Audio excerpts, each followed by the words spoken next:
without further ado, I'd just like to briefly welcome the panel. We have Tracy Westall, who is our non-executive director and talent action group member for the UK Civil Service, and a good friend of mine. Welcome, Tracy. We've got Bernadette Thompson, Deputy Director. Gosh, love saying that, Bernie. Deputy Director for the Ministry of Housing and Communities and Local Government. Also co-chair of the award-winning Race to the Top network. Welcome, Bernadette. Really happy to have you here. On the list, we are expecting Marina Bolton, who is the Organisational Development and Design and Culture Specialist, and she's the founder of the Civil Services Organisational Development and Design Service. Unfortunately, she's running. Marina, you I just saw you in my eye line.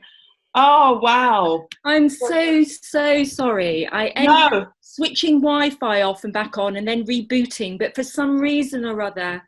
No worries. You are here now. Absolutely wonderful to have you. So you're here. I'm just doing introductions, and I was just introducing you as our, the founder of the Civil Services OD&D expert partnering in the civil service, with over 40 years of working in this UK civil service. So welcome. We're pleased to have you. Thank you. Now, and also, last but by no means least, we have a good friend of mine. I stalk him every time anytime he's in the vicinity. Peter Cheese is the Chief Executive of the Chartered Institute of Personal Development. Some of you may know him. He writes and speaks widely on the development of HR, future of work, key issues of leadership, and organisation and people skills. And I'm really delighted to have you and the rest of the panel. Now, I will hand over to Tracy Westall, who is going to chair this meeting and kick off with the first question. So strap in your seats, get ready, and be ready for the ride of your life. Hand over to Tracy. I don't even know where we go with that, I've got to be honest. Think about it. Just go. Tona, thanks really for asking me to be involved. I mean, this is the second one of these that I've had the opportunity to do, and I really enjoyed myself last time. So I have to say it wasn't particularly difficult when Tona said, would you like to come and do this one? And I think for me, what's really exciting is, leadership is such a broad topic, but actually being able to talk about it in a future context. So I think if we can, really get something out of it, hopefully we'll get some real gems, because we've got a fantastic panel. And I'm going to start with really just some reflections, if I can, from each of the panel members about what they've enjoyed. I mean, we've had a year. I mean, I know we're all bored of COVID. I mean, we're all bored of the whole subject. However, we can't have a session about leadership and not talk about the last 12 months. We really can't. So let's just spend a couple of minutes each just thinking through and kind of reflecting. What have you enjoyed the most about the last 12 months, and what have you enjoyed the least? Bernie, can I ask you that question first? That gives Marina some thinking time as well, doesn't it? Really good question. So what have I liked about COVID? So people never believe me when I say this. I am an introvert. So having a period in lockdown where no one can just ring my bell and say, hello, I was in the area, how are you doing? So for me, it really did, being in lockdown energized me because I like my own space. That's just who I am. I'm a creature of my own space. I think the flip side, the other side of it, from a leadership perspective, and we were talking about this earlier on, is that you're expected to know the answer, and respond to stuff at pace when you're trying to work it out yourself. So for me, it's like, oh my goodness, I don't know the answer, but I think it's about. That was a difficult bit for me, having to really quickly find the answer to some of the things, because people were looking up to me to give the answer. So that was pretty difficult. at a time where no one really knew the answer to some of the issues we grappled with at pace. So yeah, they're my reflections. So what about you, Peter? I mean, is that similar for you, or were there different things in terms of what you've enjoyed and what you haven't enjoyed about the last 12 months? Yeah, thanks, Tracy. And first of all, delighted to be on this panel. I'm looking very much forward to the conversation. But yeah, I'd echo some of what Bernie said. I think for me, and I think for so many of us, it's allowed us to sit back and reflect a bit on what we have today and what we most value. Because so much of our lives is rushing around like lunatics everywhere. And as Bernie said, we've been able to sit back, take a little bit of time, use that time to reflect. And I think that is really, really important, and certainly plays forwards into some of the conversations about what next. For me, also a bit more time with family. I've got 3 daughters. They're all in their 20s, but we actually had in the first lockdown all 3 at home, which is wonderful, plus a boyfriend, and they're still talking, which is amazing. So those sort of family dynamics has been something really, really good. And again, reminding certainly me of what's important. And then, yeah, just very briefly on the leadership, absolutely. I mean, this challenge of dealing with uncertainty, not knowing all the answers, working together with your teams and your organizations, probably more closely as a leader than I ever have. And I think that's been pretty remarkable. And the final thing I would say is that not having to travel is not such a bad thing either, is it? Whether it's the daily commute, or for me and for many of us, rushing around the countryside, or sometimes rushing around on planes. Actually, this has been a really good time when you can be very productive, do sessions like this. I've got 2 more external events, even just this afternoon, which I never would have been able to do without all of this. So there's some reflections. Oh, that's nice. What about you, Marina?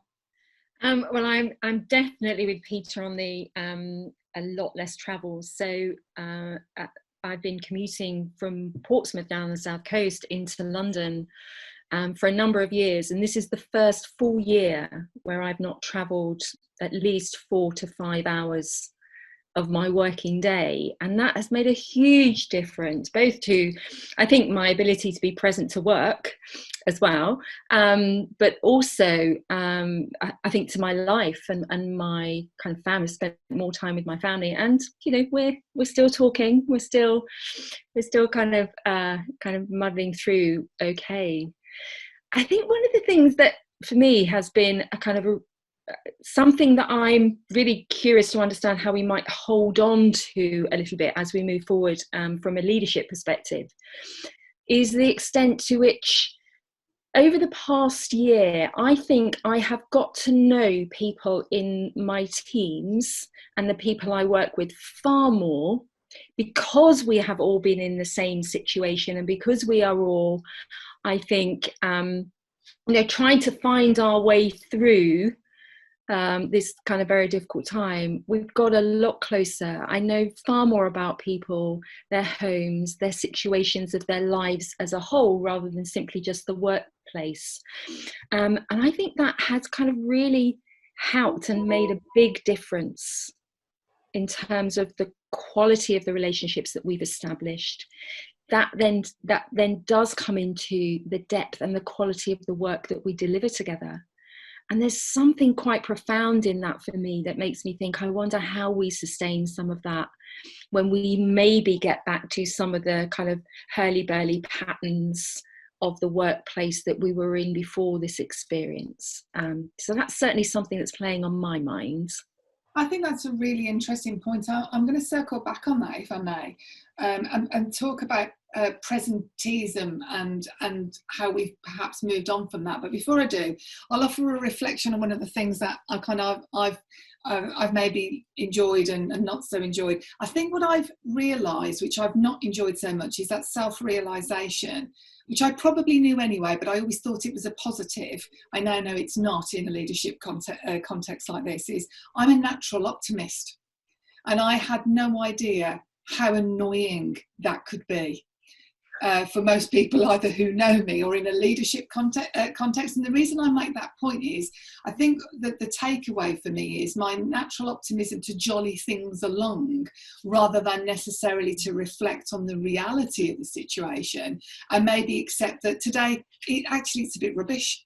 but it's not going to stay rubbish, but you can't get away from the fact it's rubbish. That was a really big wake-up call for me. I mean, they call it the Stockdale paradox, don't they? And it's the famous Jim Collins example. But I hadn't realised just how acute that was as a personality trait in me. So that's been a really, really big learn, which kind of leads me to that point about leaders bringing their authentic selves to work and all of that stuff, and actually how that relates to presenteeism. Because you're right, Marina, what we've identified over the last 12 months is, you know, we can be present without being present. We can be engaged without having to physically be there, and kind of what that does to 21st century leadership. So I guess my question is, what, with all of the knowledge that we've now got from the last 12 months, what do we think it's going to be like to be a leader in the, should we call it the new 21st century, if you like, moving forward? So, Marina, since you kind of closed out that point, do you want to kind of pick that up? Yes. So I was part of another conversation. So again, a little bit like you, Peter, this opportunity has also given me the chance to be involved in other conversations that are happening, because so much more is virtual.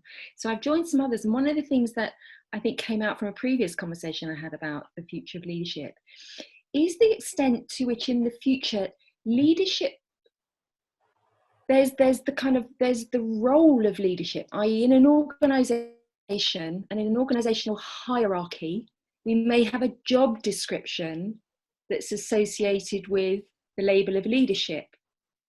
But I think what's also kind of become more important as we move further into the 21st century is, what is leadership in terms of kind of as a kind of human leadership? What does it mean? I mean, you spoke there, Tracy, about, you know, bringing your authentic self, but how do you be a human? So human to human interaction, human to human engagement, that may kind of require, in a hierarchical sense, someone to carry the label of a leader. But there are natural leaders of humans and human beings and human relationships. And I wonder in the future how we get that balance a little bit better in organisations, which I still think up until now has been more of the archetypal leadership that you can write down in a job description.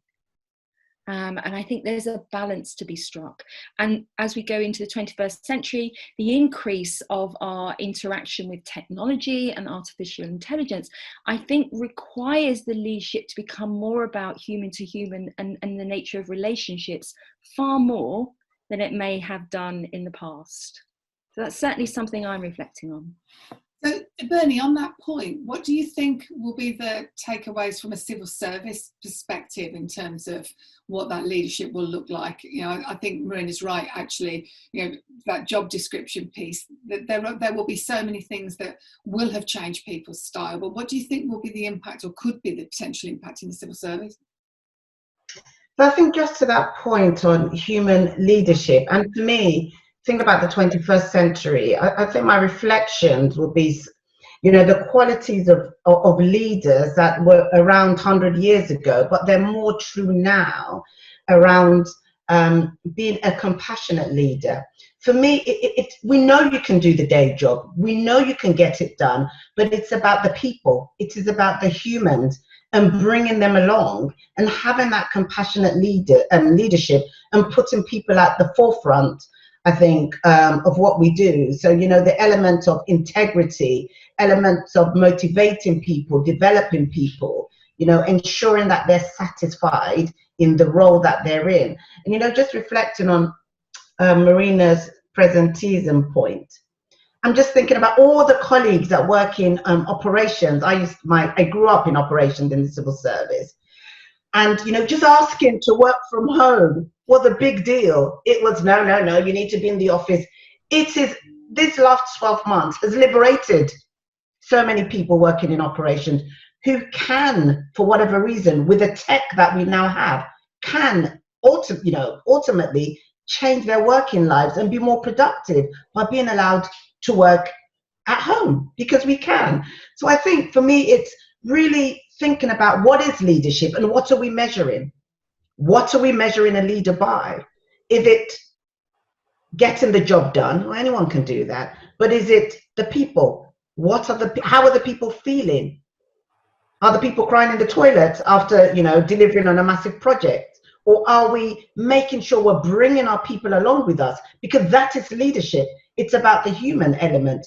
And that, from a civil service perspective, I think we need to think about when we are developing as Marina was saying, that JD, what elements are we putting emphasis on? Is it on doing the task, or is it making sure you are a leader and bringing people along with you? I think that's a really good point, Bernie, actually. And Peter, if I just come to you, what do you see in your role, which obviously encompasses loads of organisations? What are you seeing as the feedback and what people are picking up on to kind of encapsulate those points?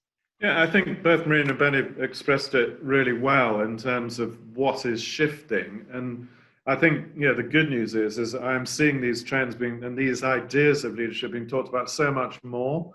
And to echo a thought that Marina had in terms of, Marina, your reflections of what you've learned through lockdown, the fact that we're engaging with each other in these very different ways, paradoxically has created a stronger connection, because we're seeing each other in their other environments, their authentic environments, their home environment. And incidentally, this is not my home environment, in case you're all wondering whether I live in some kind of mansion. I'm actually in a conference center. So that has helped, ironically, despite all of this sort of remote working, helped to humanize us all more. And as both Bernie and Marina said, this is such an important part of leadership. And if I go back over the years, I've talked about these subjects for a long time. So it's not just the pandemic, but the pandemic is acting as a catalyst to these ideas. So we've long lived in a world where it was more about command and control, and the idea of leadership was, I just tell people what to do and they do what I tell them, and that kind of command and control idea. And yet we've been steadily talking about the notion of things like empathetic leadership, and certainly I think of it as these three aspects, and Bernie touched on, but competency. It's the leader that I'm working to or for. Are they competent in what they do? And you kind of generally take that for granted, although some of you may be familiar with something called the Peter Principle, which we might come back to. But anyway, you sort of take it that they are reasonably competent in what they're doing, otherwise they wouldn't be in the job. But then the other two are really important: integrity and benevolence or compassion. So integrity is about, of course, being clear on your values and what you stand for, but then being consistent in that. And the hardest thing for many of us when we're following others is to see inconsistency in how leaders are reacting or behaving. So integrity captures those ideas as well, and this has also been reinforced through the pandemic, the idea of ethical behavior and competence. And a big part of ethical and behavioral competence is that we actually care for our people, and that we are trying to understand what's making them tick, understand where their challenges and issues are, and frankly treat them as human beings, as we've all kind of touched on. So, which of course is bound up by that idea of compassion or benevolence. And so in the end, I think what's emerging from the pandemic as a catalyst for a lot of this is to put people much more front and center in our thinking as leaders and as organizations. And that's really exciting. And of course, for me and a number of us in our profession, the people profession, this is what we've been striving for in so many ways, is to put people more front and center in our thinking. And then there are other things which I'm sure we'll come on to, like, okay, so have we trained our leaders and managers effectively in all of this? And I don't think we have. Also, as I saw from Kevin posting in the chat, is there a distinction to be made between leadership and management? And I personally believe that leadership, encompassing the ideas we've already talked about, is pervasive. It's distributed, it's everywhere. It's not just about what the CEO does or the DG does or whatever. It is everywhere. And we need to think about leadership in those terms. Because if I'm starting in a new job, my leader, the person I'm looking to, is my team supervisor. I'm not looking to the CEO or the perm sec or whatever. I'm saying, but is my team leader leading me in these sorts of ways? So I think those are other ideas which I'm sure we'll pick up. But I think you're hearing a strong resonance between all of us about this idea of much more human-centered thinking in leadership and leadership capability. Peter, just kind of sticking with you on that, because I think it's a really interesting point, isn't it? There are two things for me.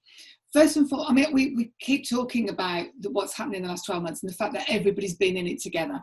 But if we think about that sentiment in a leadership context for a second, two things have happened, haven't they? First of all, we've seen a massive personal reflection for every individual in their workplace. So it's kind of like it's a group action, isn't it? As has already been said on the call, we see into people's homes, we see their children, we see that my dog will make an appearance any minute now.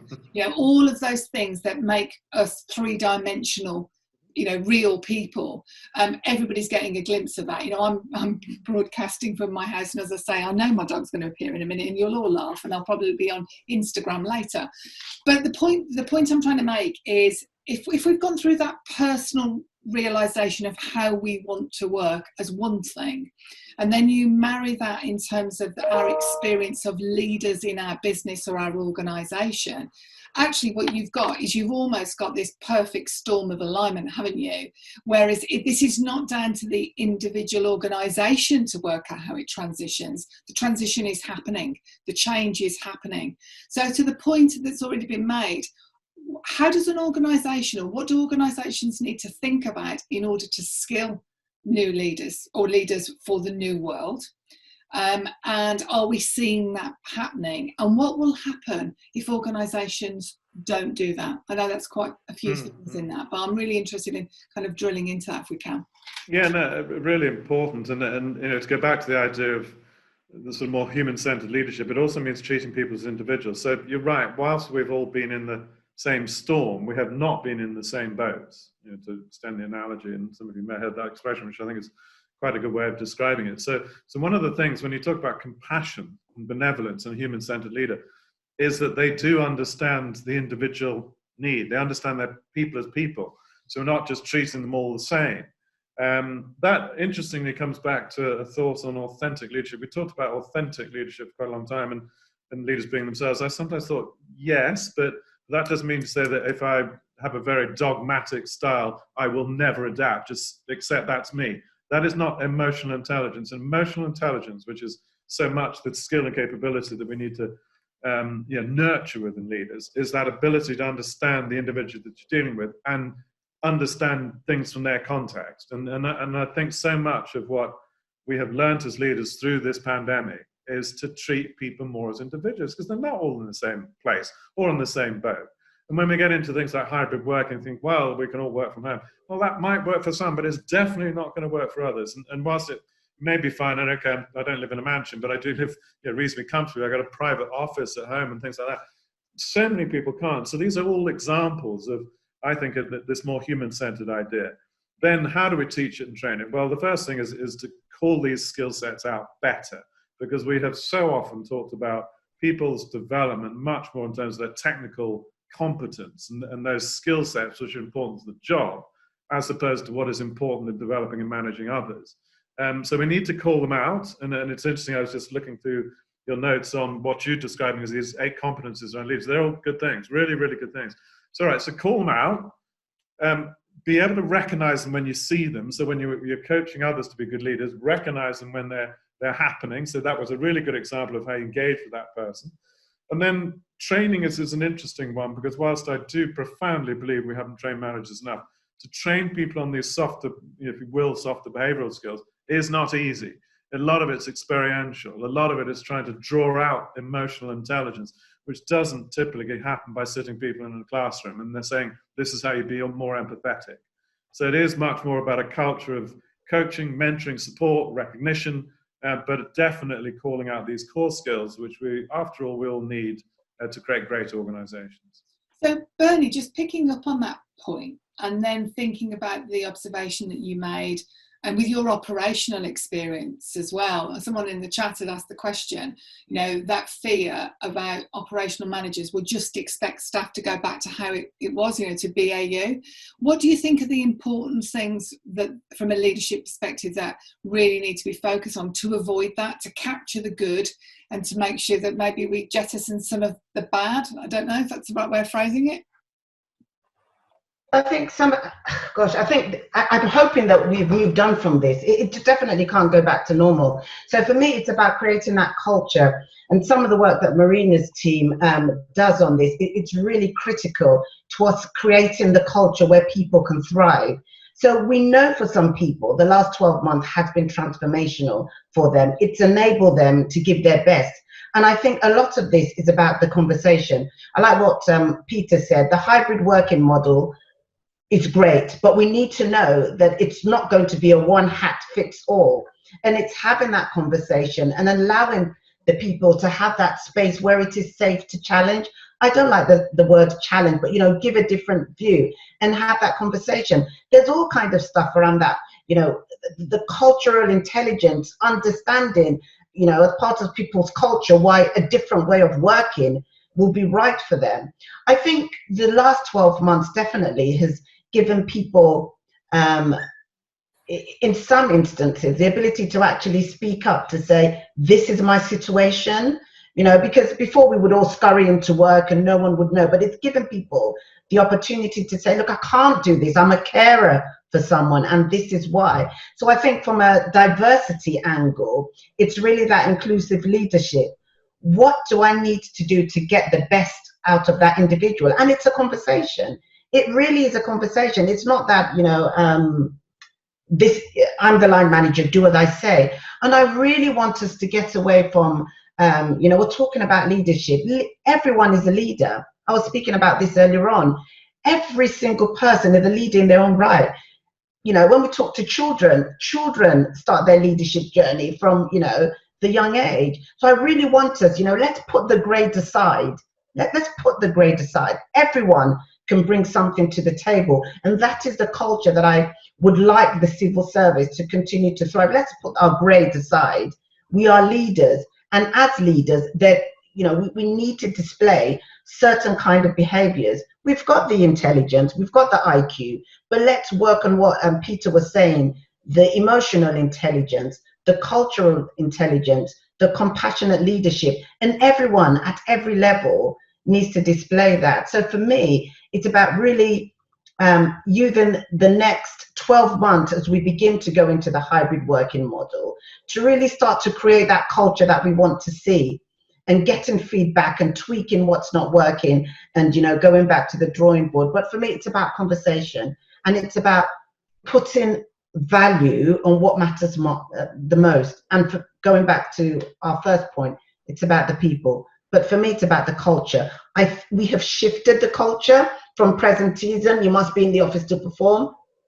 Let's not go back to, we can't afford to go back to it.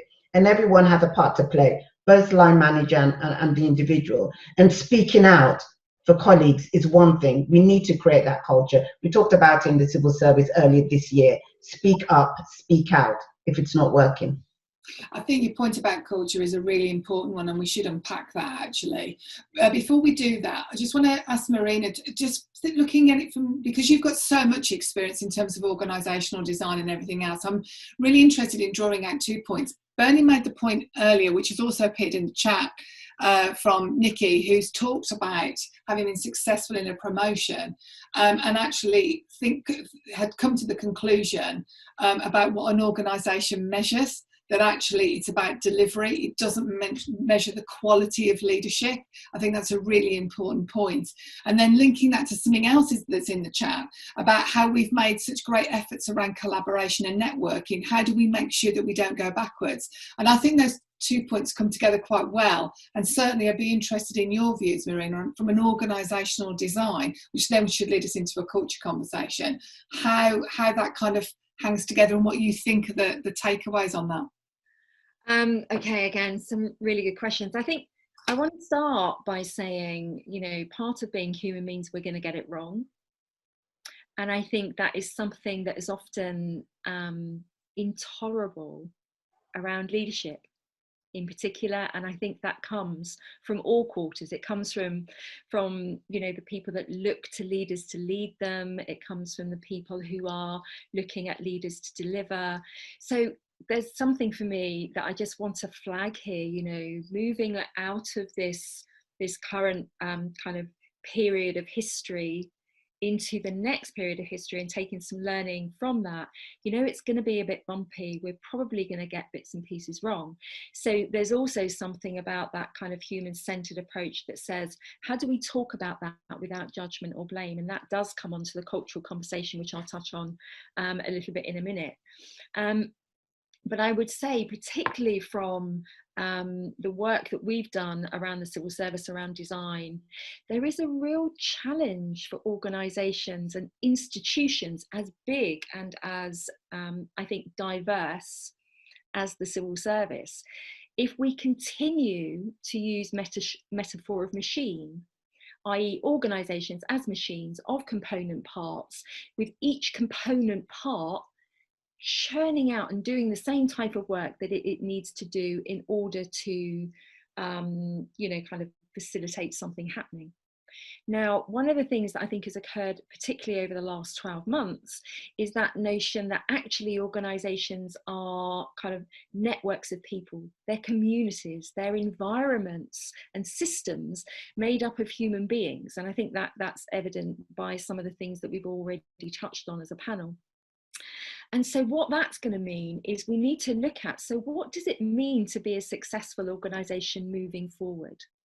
And I think that's something we're going to have to learn. There is no easy way of shifting from a measurement system that measures outputs based on, I think, a kind of common phrase that we use often, isn't it? It's based on the number of widgets that you develop, to one that's looking at the difference in impact that is made to people's lives and the quality of people's lives. And let's look across the civil service as a whole. If anywhere does that in society, the civil service does.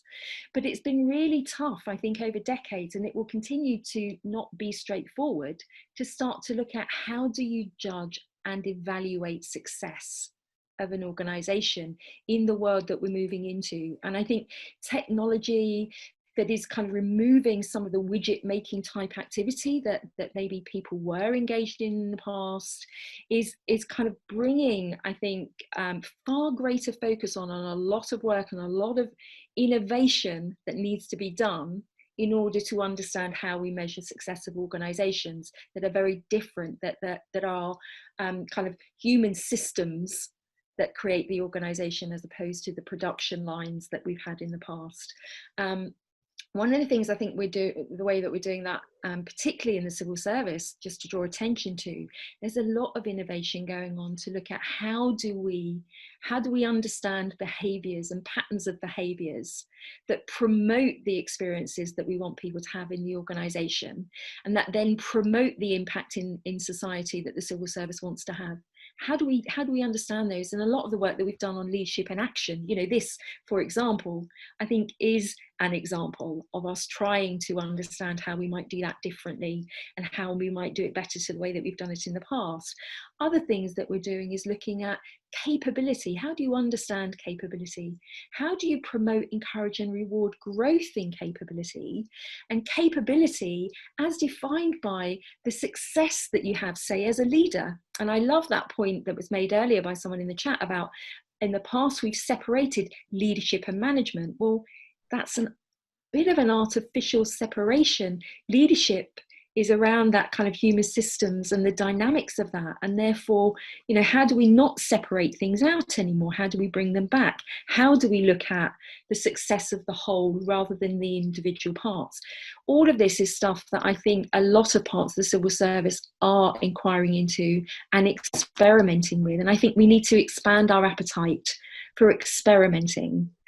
Maybe not getting it right, but learning something, trying something else and moving on. And it's about now, I think, honing and growing our capacity to be able to do that. And that is something that we're doing a lot of in organisation, the design work that we're doing. Far more people are involved from all parts of the system in how you design an organisation. So it becomes around facilitating relationships, rather than drawing boxes on a chart and kind of looking at who leads who, what hierarchy is what. So it shifts the focus on design. And then the other work that we do, particularly around culture, which I think colleagues have mentioned, particularly in the chat, is around understanding what the patterns are that show up as a result of the way that we all interact and behave in organisations as well. And the work that we've been doing on the last 2.5 years, which is now coming much more into we're able to bring insight around behavioural patterns across the system into decisions that are being made around change, transformation and reform. Much more of that now is starting to help us understand what the impact is of our collective behaviour. And if we can understand the impact, what might we want to shift and change in that? And therefore, what might that mean for the behaviours that we focus on and that we develop and that we promote? How might we shift that? How might we change that? What might that mean in terms of establishing different patterns? And that is really growing in across the civil service, but also the interest in it and the people wanting to engage with it has grown exponentially over the last year. I think picking up on that point, Bernie, if I can come to you on this, because you've got such fantastic track record and sort of working career in the civil service, so you will have seen a range of things over many years, and it'd be interesting to get some reflections. But picking up on this point about culture, you could I play devil's advocate and say that from a culture perspective, the civil service has historically had a very defined, very definitive culture, or at least projects the view that it does.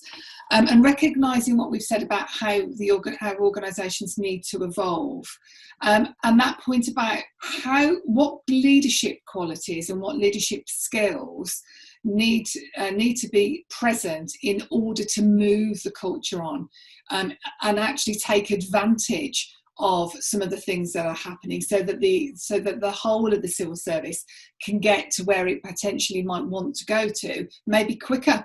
So it doesn't have to necessarily drag the weight of tradition with it. What are the things potentially that could happen with that? And then Peter, if I can then go to you after that and just get you to kind of give us some ideas of what you're seeing in other sectors, that would be really useful. So Bernie, you first.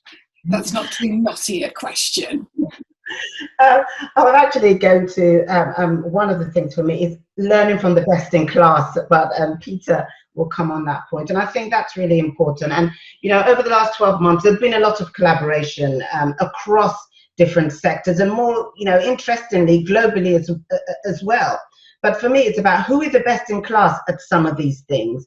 But for us in the civil service, and I really do like what Marina said just now, we won't always get it right. So let's just know that.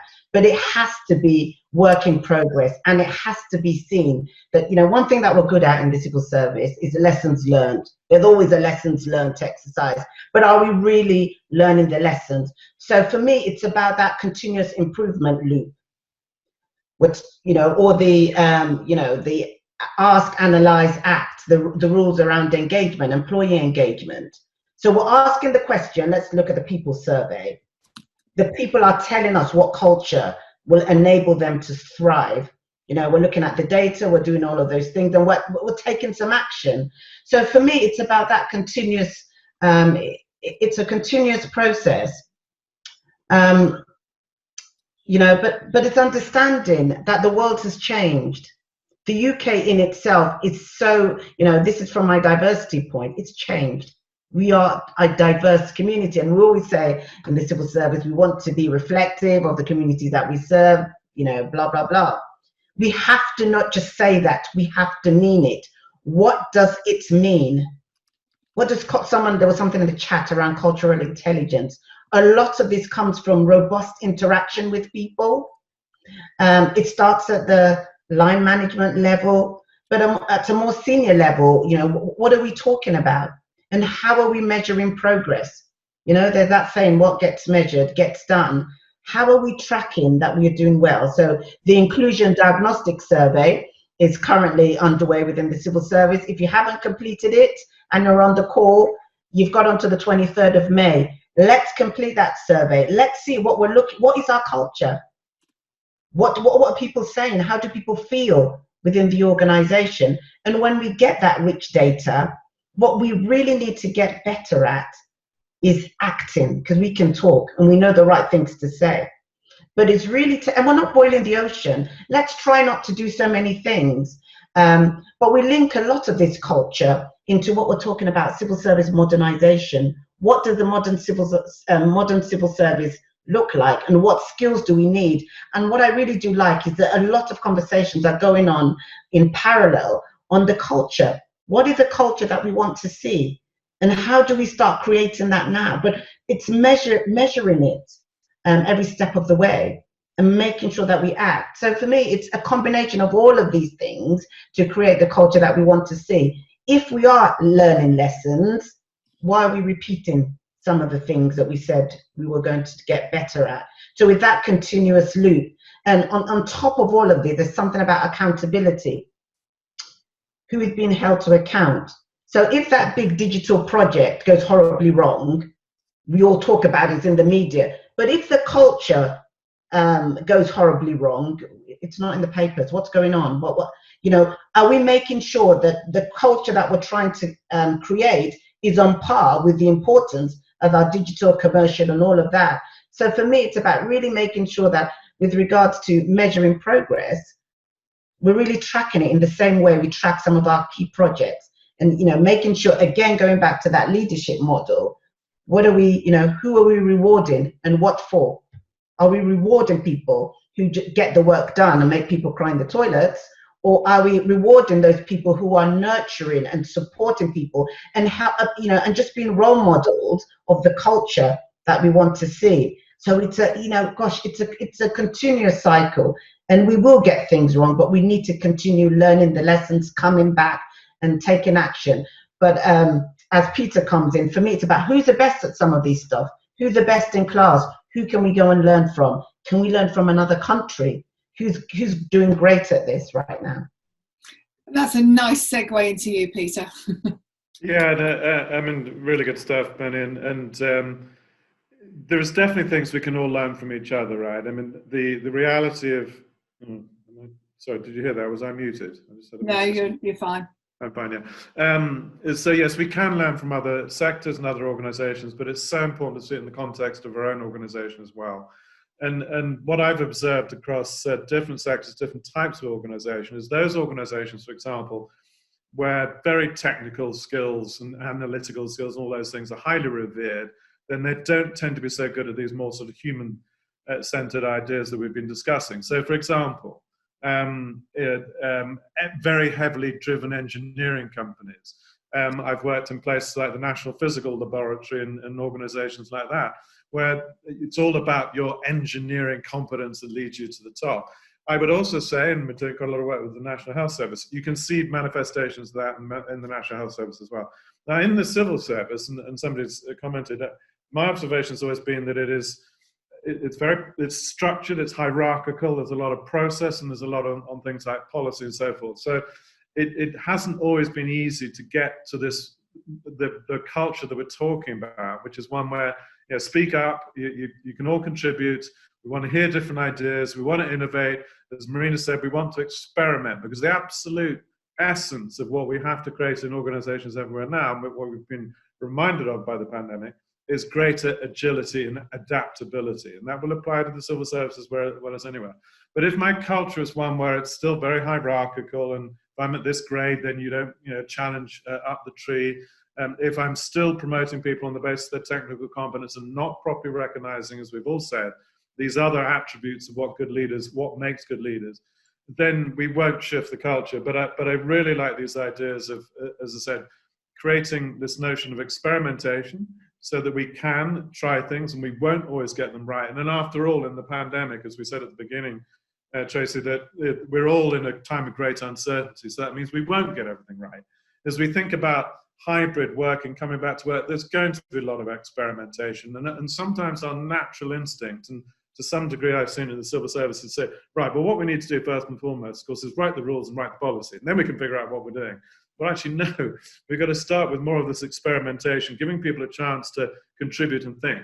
So you can, of course, see those cultures in other sectors, which are perhaps a little bit more prevalent.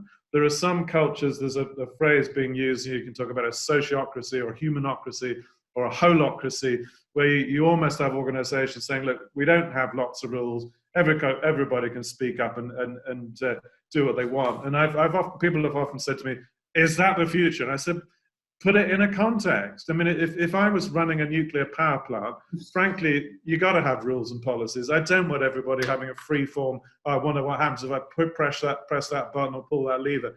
It depends on the context. But I think the essence of what we're all talking about is to try to give people more voice, to recognize them as individuals, to give them space, to recognize, to Bernie's point, that the greatest value we get from diversity and inclusion is the diversity of experience. So let's give people a chance to contribute. And then, as Marina said, creating these cultures where we are more tolerant of failure and we can learn and experiment, because we're going to have to do that in a more uncertain world. And then finally, how you measure these constructs so that absolutely, and I'm a very strong believer in this, what gets measured gets done. And if you're not measuring it and you're not holding your managers and leaders to account for some of these behaviors, then it is very hard to see them being sustainable.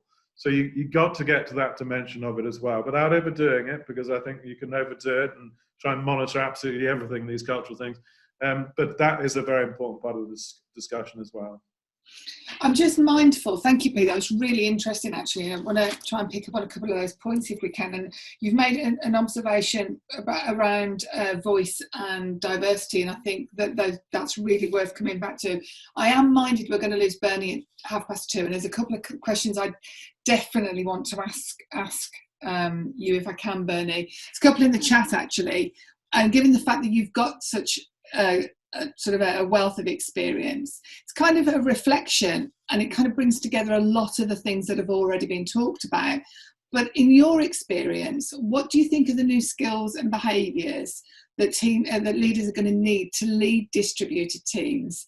And importantly, how does the civil service leadership remain fit for purpose, and also learn to collaborate across departments rather than working in silos? Because actually distributed leadership could lead to that silo approach, and you can kind of see that actually could be the worst of all worlds. What do you think are the important things that need to happen to stop that happening? You know, I think a really great example, and I'm sure I've seen a few names on the call, the civil service transformation champions.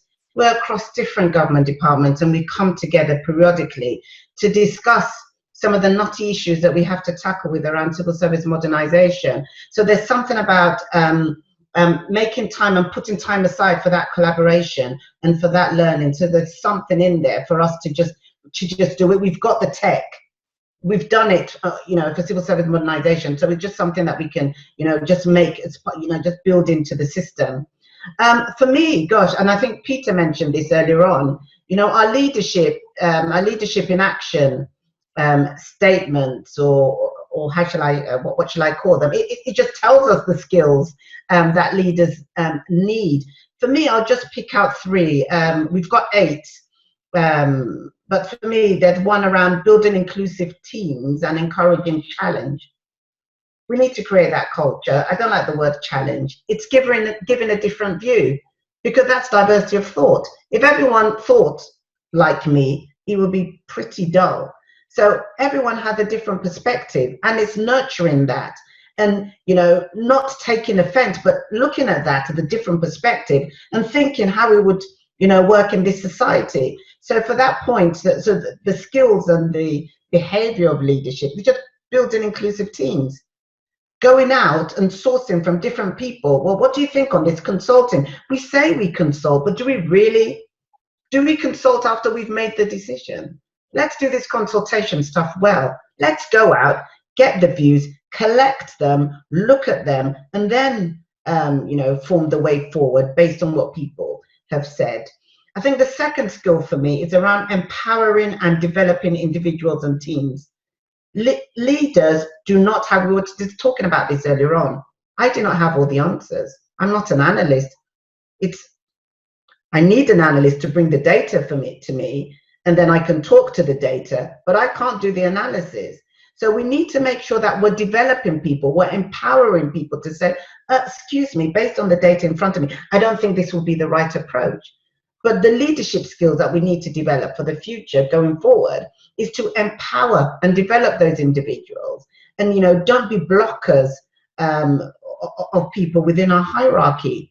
If people, I was talking to a group of people earlier on, if some people have fed into the work I'm presenting, I'm bringing them into the room. There's lots of room in the virtual space.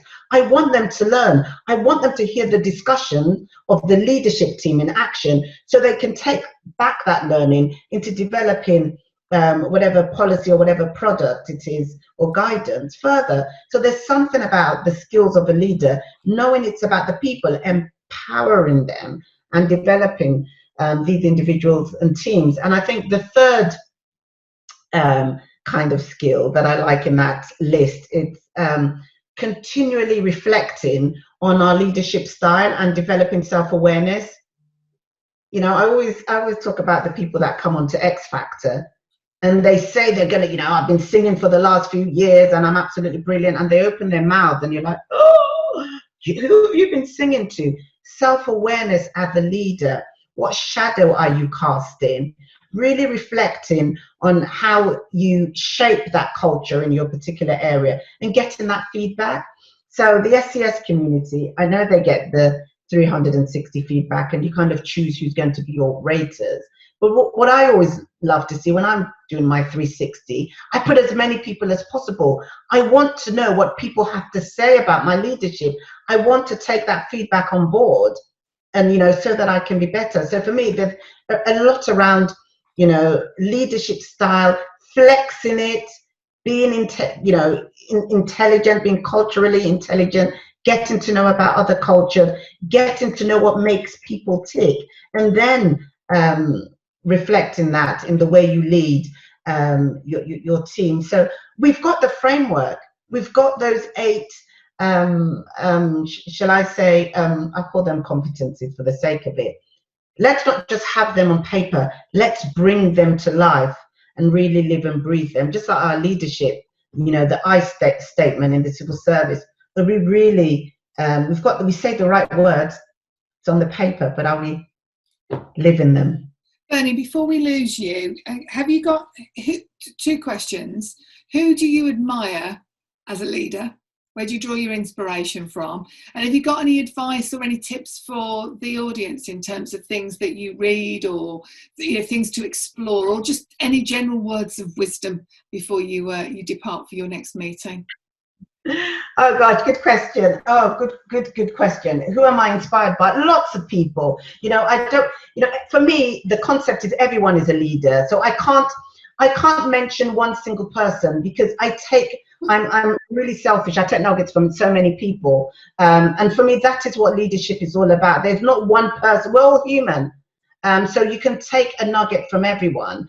And that's usually my approach. With regards to reading, oh my goodness, I'm not so much of a reader.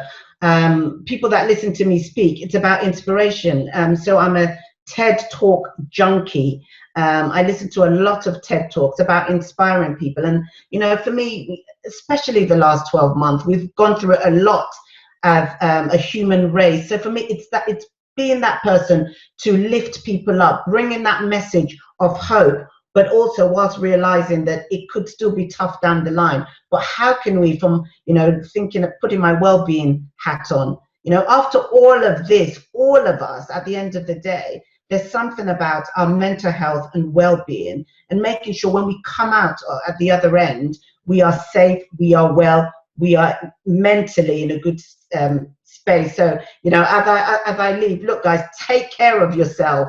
I'll use the words of my friend Rob. Keep good company, eat well, exercise, because at the end of the day, the last 12 months has shown us that, mental health, well-being, family, all of that is what counts at the end of the day. Bernie, thank you. And thank you so much for your time today. That was really, really good. I think it's a fantastic summarisation, and enjoy your next meeting. Thank you. Marina, I want to come to you if I can. And I want to circle back on something that Peter picked up on. And I am keeping an eye on the chat as well, trying to weave in some of the points that people make. And I want to come to some quite straightforward questions in a moment. But before we move on to that, I just want to pick up on a sentiment that Bernie mentioned, and I want to think about it in an organisational design context around failure. So, I have commercial background. I work with some private equity firms, and I can tell you now, you don't get private equity funding unless you've failed at least twice. It's that kind of stuff. That's not necessarily a civil service culture. It's an organisation that is not necessarily geared towards failure. And we've seen in the chat people talking about moving more towards leadership qualities rather than outcomes and all of those things. And I was fascinated by the point that Peter made, which I thought was great, around giving, about diversity, individuality, and people having a voice. The point about diversity, in whatever form it is, lived experiences, that if you put someone forward who's got a different way of thinking, you have to listen to that voice. If that voice is giving a different view that potentially the leader feels could lead to failure, how does the organisation deal with all of that and actually genuinely evolve? I know that's a really knotty question, but it's kind of that conundrum. And by the way, you've got great hats behind you. I've been meaning to say that. But it kind of gets to the hub of, or the nub of the point, doesn't it, about how an organisation changes and moves forward. I just wonder if you've got some reflections on that. Yeah, I think. Thank you for the hats. So I think for us, this is a big. I think potentially for the civil service, this is a kind of really big deal. I know when Peter, you mentioned about engineering firms, and I'm always struck by, whenever I go to an engineering organisation or I speak to colleagues, just how much they are reliant on experimentation and innovation. And so failure is not a big thing. It is a learning process. That didn't quite work. How would we reform? What would we do? Let's file this off. Let's try this.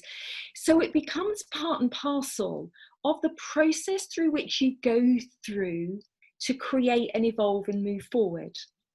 And there's some of that way of thinking and that way of kind of embracing what it means to truly innovate, experiment and learn that I think we need to learn about and go through in the civil service. Failure for us in our history has been something that results on kind of vilification, big headlines in the paper, judgment. We're so closely linked to the politics of society and the government of the day that this risks, failure in that sense risks their future and risks their kind of number of voters who will bring them in. So failure has always meant something very different for us in our context. And I think for the civil service moving forward, we need to tackle that. We need to address that and move that in a different way. Even if it means that we kind of dim down. I mean, we talk a lot about risk appetite, for example.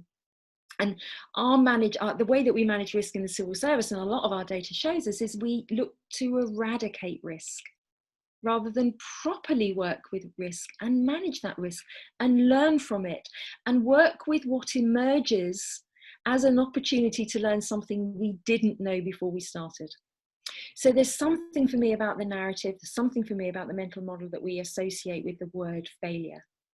And we need, I think, to start shifting onto the experimentation and creativity and innovation, which is inherent in the latest reform ambition, which I know hasn't formally been published yet, but is kind of about to be published from current government ministers. And it's one that civil servants across all the kind of the parameters of the civil service have had an opportunity to contribute to this time around, much more than any other reform programs that I've been involved in. There's an amazing change champion network that is free and open for anybody to engage with. There's no restrictions, there's no hierarchy. And I saw a question on Slido about, how do you lead through technology? Well, one of the things I found over the last year, technology is quite an equalizing thing. So being on this and being on these types of platforms has been seen to be very equalizing, and it's opened up opportunities for voice. Through that voice, the civil service has started doing things like big hackathons. And for those that are from the digital and technology world, they're far more familiar with digital kind of language of hackathons and things like that. But we're doing much more innovation and experimentation. So we're slowly learning to shift and change what failure means. It's not failure if what you're doing is there's emergent learning and reflexivity that results from that leads us to something new that we could never have understood or have worked with had we not gone through that process. Yeah, actually, Nikki's just put something in the chat. Oh, yeah, as around that mental mode, around risk. There is that mental mode of mitigating it, and actually, once you mitigate, and then I think you said you used the word eradicate, didn't you? Eradication of risk usually means don't do anything, because that's the only possible way you can eliminate risk. In that. You don't do anything or do what you've done in the past. Yeah, that's all it can be. Because and to a certain extent, we believe we can predict what will happen if we do exactly what we did in the past. And of course, that doesn't prove to be the case either. So there's a little bit of a misconception, kind of fooling ourselves that if we just carry on doing that. Because what happens, as we know, is we get the same results. And having spent quite a lot of time of late going through some very public events that have resulted in outcomes not being as they should be, culture and the appetite for experimentation, innovation and risk, and kind of really putting the frameworks around that to help people do that with relative safely have shown up in every big major failure that government has had over the past number of decades. That's just kind of build on that point and just come to you, Peter, something that's in the chat, which I think is a really interesting point. And it kind of links to a question in the Slido as well. There's a bit of a philosophical issue here, isn't it? We're talking about, when we talk about civil service, we're talking about a gargantuan organisation that's genuinely not a single organisation. It has some overarching points, but actually it's made up of individual organisations with different pressures, different operational models. Is it realistic to treat it in such a homogenous way, or is it more sensible to take sort of an individual view? And kind of linked to that, is there a benefit therefore in different parts of the civil service talking to different other organisations, other public sector organisations, to see how they've navigated some of these things? So it's kind of a bit of a two-parter really. Yeah, I mean, it's a really important point, as you said, and I've worked in various departments and agencies with the civil service, is very large. I think what we're talking about is at one level, what are the prevalent cultural norms of public sector and civil service, but recognizing, as in any organization, that you then will have subcultures in lots of different ways. And of course, there'll be parts of government and civil service which are very much on the edge of innovation and having to drive a lot of rapid technological change and things like that. Whereas others will be more, we've got massive operations which have been running for years and we need to keep them running. So there will always be those subcultures. I think what we're talking about here is more of a prevailing mindset and culture. And what I think is always so interesting in these conversations, and as Marina's right to bring it to risk appetite, is that after all, as human beings, we're somewhat hardwired not to like failure. In so many cultures, we are afraid of failing, so we don't put ourselves forwards, or we're afraid of the judgment even in speaking up. So you end up with what can then be described as passive resistance.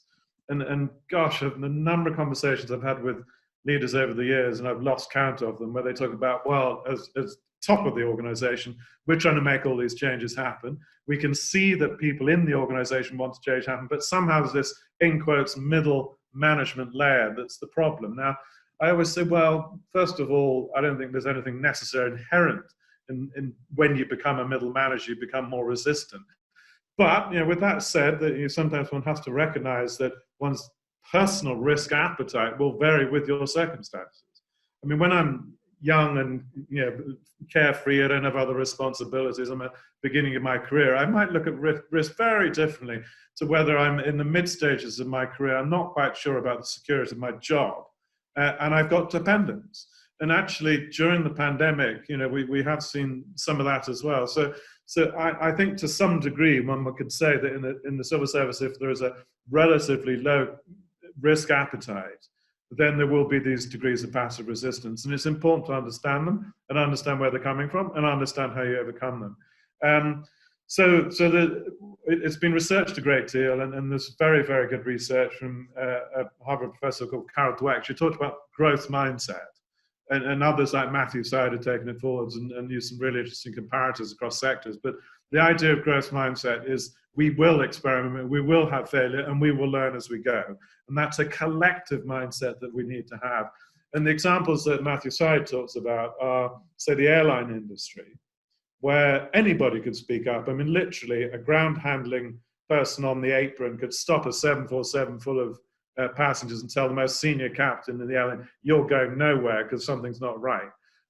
Any failure gets examined, because the other thing to understand about failure is, and again, there's a lot of research on this, we learn more from our failures often than we learn from our successes. We can all remember personally the things that didn't go well, and they don't go well. I think, right, I'm not going to do that again. I'm going to remember and learn from that process. So that's another very important part of this idea of growth mindset and risk appetite, is that failure also is often the source of our greatest learning. So, to go back to your core question and the commentary, yes, we do need to understand, of course, that the civil service is very big, very complex. Each department, and even to some degree in different teams and functions, will have some of their own sort of cultural norms. But I think what we're talking about is a more collective view of a culture and a more collective view of leadership across the organization, across the whole of civil service, and how we move some of these dimensions. But what I would also say is, in my years of dealing with the civil service, it's very clear there's progress. It's very clear that there's a lot more thinking about these sorts of issues in the civil service than I saw, say, 10 years ago. And as I said before, and I really believe this, that I think that the pandemic is going to act as a real catalyst for these ideas of compassion, for these ideas Bernie was talking about at the end there, about well-being, about our support to each other and our support to ourselves, about the idea of experimentation and learning as we go, about the idea of treating people as individuals, and risk appetite and uncertainty. Because if we honestly imagine, and this is another attribute of leadership which I think has been so troubling in the past, is when I talked about command and control, is that leaders saying, well, my job is to express certainty. It's to say, this is what we're going to do, this is the path forward. And again, if I've had a pound for every time I'd heard it said, oh, well, of course, I've seen this before, and this is what we should go do. Well, I always believed that was nonsense in the past, but it's certainly nonsense now. So it is driving also that sense, which we've all touched on, of a greater humility and a greater recognition from all of us. We do not know all the answers. We are going to make some mistakes as we go. And if I acknowledge that for myself as a leader, then I've got to start acknowledging that for my team and my organization, and therefore shifting the culture in the sort of direction that we're talking about. I think that's a really interesting point, actually, and something that's cropped up in the chat about the point you make about Matthew Syed example. I'm a great fan of his. I really enjoyed his Rebel Ideas. Yes. Really, really did. And the two examples that sort of really resonated with me. One was the Mount Everest example. I mean, that's the most sobering, probably scenario. Well, one of the most sobering scenarios of not listening to, speaking truth to power and all of that kind of stuff. And of course, the way that he describes the failures over 9/11, and when you kind of look at that lack of giving people a voice and actually sort of thinking about things in a different way, on a slightly less dramatic sense, but I suppose equally could be. Someone's put in the chat, James Sherritt's put in the chat about the Toyota production system. Everybody's empowered to stop the line, to deal with the quality issue. They're really important points, aren't they? And that diversity of thought and that diversity of thinking isn't about challenge. I think Bernie was right in what she said. It's the wrong word, because challenge starts from a point that you're trying to disrupt the status quo. Actually, it isn't about disruption in that sense. It's about a different way of reframing the problem or a different view. So I think that's a really interesting point for organisations. And some organisations find the word challenge very uncomfortable, don't they? Yes, they do. And actually, just to pick up on the Toyota production system thing, I've worked a bit with Toyota. I used to be a consultant in my earliest stages of life and worked around the world, did a bit of work with Toyota. What is really interesting is because quality is seen to be everybody's issue. It's not an issue of the inspector. It's not the issue of the manager. It is everybody's responsibility. And to go back to some of the ideas again in the chat, what are those common threads in the civil service that make them everybody's responsibility? When we talk about things like customer centricity, which of course has been a very popular idea in businesses everywhere, it is the idea that we are all ultimately responsible. And some of the ideas on leadership that I really like that link to those ideas.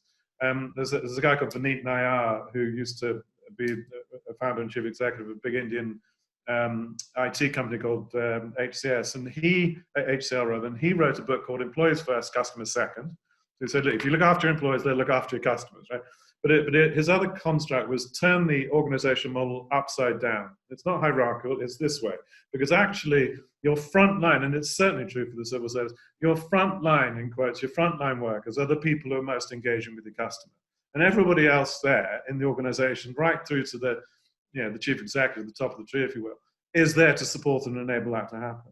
So those are sort of really interesting mindset shifts. But I think one of the things I've always felt strongly about the civil service is there is a very unifying purpose. And it is the reason why people join the civil service, because they want to serve society. They want to help make society better for us all. And that's a very unifying purpose. But it's finding those threads and then saying, so we've all got that accountability, which was the essence of the Toyota production system. We've all got a responsibility to make that happen. And what is particularly interesting about Toyota is it's operating, when we talk about cultures and cultural norms, it's operating in a Japanese culture, which if you know anything about those sorts of cultures, it's very, very hierarchical, very hierarchical. And it's very, very age deferential. So there's a very natural hierarchical system where if I'm the junior, then I don't speak up, I don't challenge my boss. And yet what they were trying to create in places like Toyota is saying, no, but you've all got a responsibility and you need to speak up if you see something wrong, because otherwise we will all not deliver what we're supposed to be delivering for the customer. So these are fascinating dynamics, and it does link to, again, other parts of the chat about understanding cultural intelligence, CQ, AQ, EQ, IQ, all these sorts of ideas. And it's another example of those that thinking as well, I think. Peter, thank you.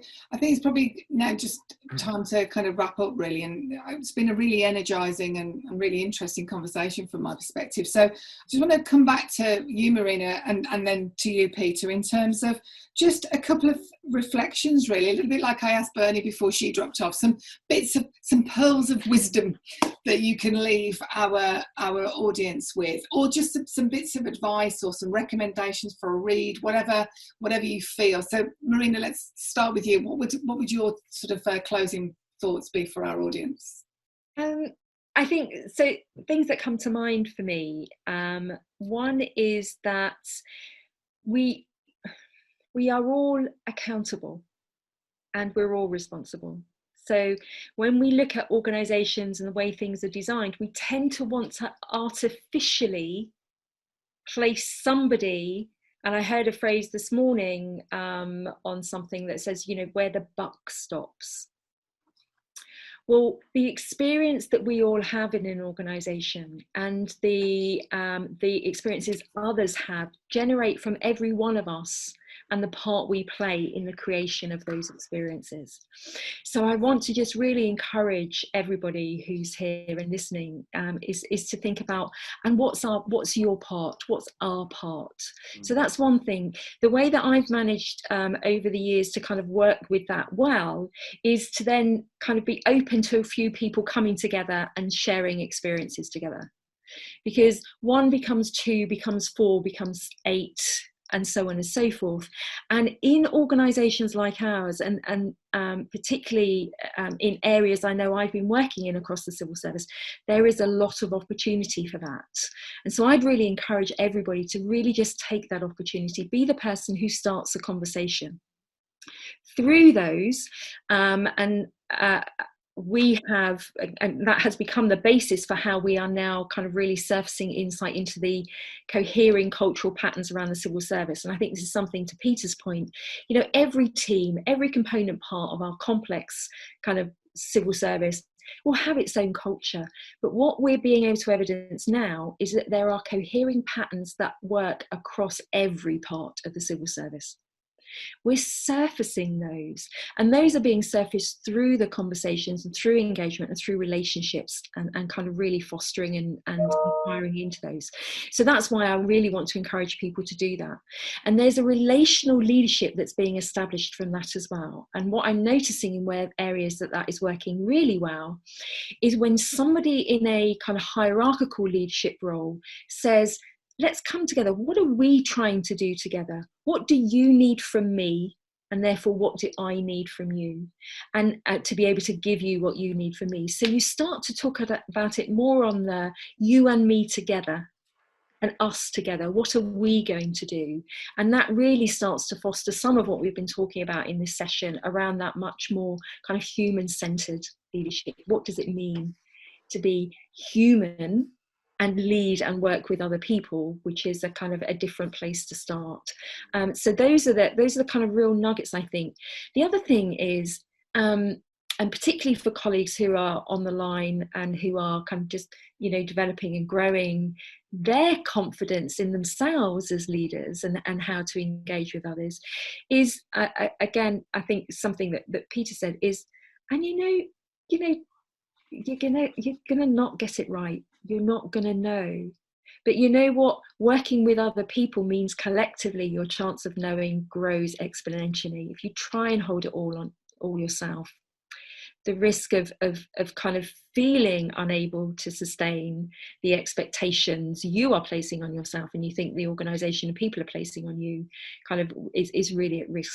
So look to engage, build relationships, work with people.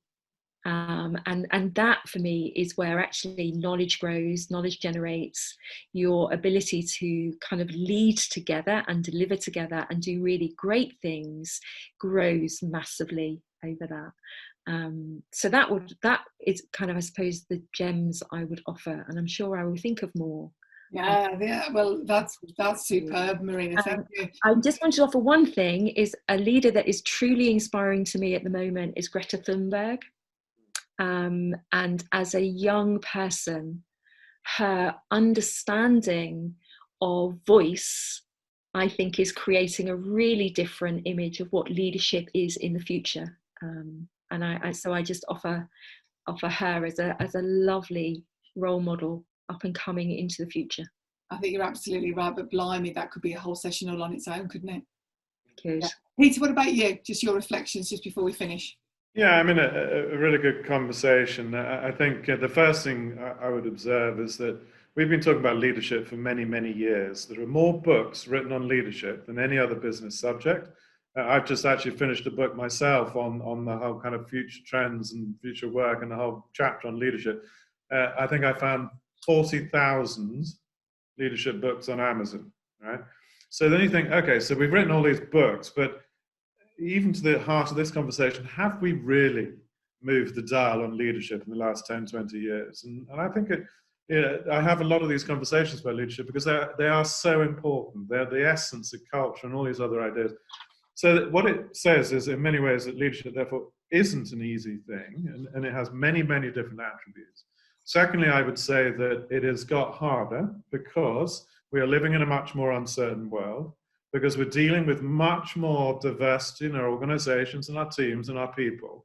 One aspect of that we haven't touched on, which I've always found interesting, are the younger generations, right? Now, my generation, when we came into work, in many senses, we just sucked it up. We didn't challenge or question. We said, well, that's what I've got to do, I've got to do it. Now, of course, with the younger generations, and certainly I think this is a really positive thing, and Greta Thunberg being an example, they come into the world of work and they say, well, why is it like that? Why don't you do this? Why can't I do your job? All those sorts of questions. And that is good. It's healthy because it's speaking to the very essence of a lot of what we talked about, the speak up culture. And frankly, if we don't support speak up cultures, we will not retain a lot of these people, particularly younger generation, which, as I said, has come into the world of work and being much more questioning. So it does mean that all the things we've talked about leadership, we've got to embrace and really understand. And going back to the essence of what we talked about, which is giving people voice, treating people as individuals, understanding their perspectives, because that will make us better leaders as well. So I'd also therefore say, and re-emphasize the point, we are all leaders. We're all leaders. It doesn't just go with the job title of being leader of something. We're all leaders, and our teams and the people that we work with are looking to us more to help to lead in the terms of personal leadership, coaching, supporting them, sharing our perspectives. So one of the things that I remember a colleague of mine a long time ago talked about as an individual, and it goes back to some points we talked about self-awareness. What are your strengths and weaknesses? What have you got to learn? And share that with your team. Build a team around you that complements those strengths and weaknesses, but also have, what this colleague of mine talked about is a teachable point of view, right? What is it when I'm leading people, what are they looking that they can learn from me? Because to emphasize Marina's point, which is absolutely right, and indeed, and Bernie said it when you asked about who's their most inspirational leader, I would have given the exact same answer. I've worked with many leaders I've drawn from. So if you take that perspective, for me, it's teaching others, then what is my teachable point of view? What would I want to pass on to the next person in terms of what they can learn from me? And then finally, to close it off with that thought about, and Marina again also said it, is, okay, so for all individual leaders, what are our learnings? What are our strengths? What's our self-awareness? How are we going to learn from others? And have the confidence to put yourself forwards. And it relates to the idea of voice, it also relates to the idea of risk appetite. We won't learn unless we put ourselves forwards, and recognizing so much of what we're talking about here is behavioral and experiential learning. So the more I put myself forwards for that project or that new opportunity somewhere else, or that transfer, or that secondment, or that opportunity to work with a different boss because I've been working with the same one for the last 5 years, those are all parts of learning, but it takes a little bit of confidence sometimes, and I find that can hold people back, particularly if you're in a more risk-averse culture. So put yourselves forwards, recognize what your strengths are, but also what you need to learn. Build that idea of, and what am I trying to teach others, because we're all leaders, and my teachable point of view. And that's how you start to create a real integrated, if you will, leadership, sense of leadership in any organization. And so in the end, it comes back to us each individually, doesn't it? Yes. That's a great place to finish, Peter. Thank you. Can I just say thank you to you both? I mean, and the real takeaways are there's still a lot to do, no doubt about it. Culture is a really intrinsic part of what goes on from a leadership perspective these days. We, in terms of how we need to evolve as leaders and reflect that diversity of thought. I think somebody's actually put that, I think it's a great close from Lynn Cooper in the chat. Diversity of thought should be our default culture. Not really anywhere else to go with it other than that. So just thank you both so much for being a really engaged and really excellent contributors. It's been a pleasure to sit and chat with you this afternoon. Tola, I'm just handing back to you now, just to close off. Yeah, what more can I say? I was just gripped at my seat. So I absolutely thoroughly enjoyed that session. And all I really want to do, Tracy, is to thank you for chairing and handling, the questions really well. And just for your cheery disposition. I mean, just the amount of chat, the amount of questions, the amount of interest that this has generated just really is testament to the interest that we have, so how can we continue these conversations, in kind of different ways. And this has just been absolute fun. I've learned lots. The great thing about it is that we've got a recording of this. So your faces are going to be plastered on YouTube, Maria and Peter, in a safe way and in a safe manner, because I would like this to be available to others. And so this is what we do. So I want to thank you, Tracy, for chairing, Marina, Peter and Bernie for being such excellent panel members and really sharing their experiences and really being honest about, what is really good about what we're doing, but where we've, how far we've got to go. Thank you to our audience who have taken this time to come out of their days this afternoon. And if, like I always like to do, if you'd like to take off your cameras or even just your sound, just to show a bit of clap and appreciation for us all in this room, particularly our panel members, okay? So let's just give a A round of applause.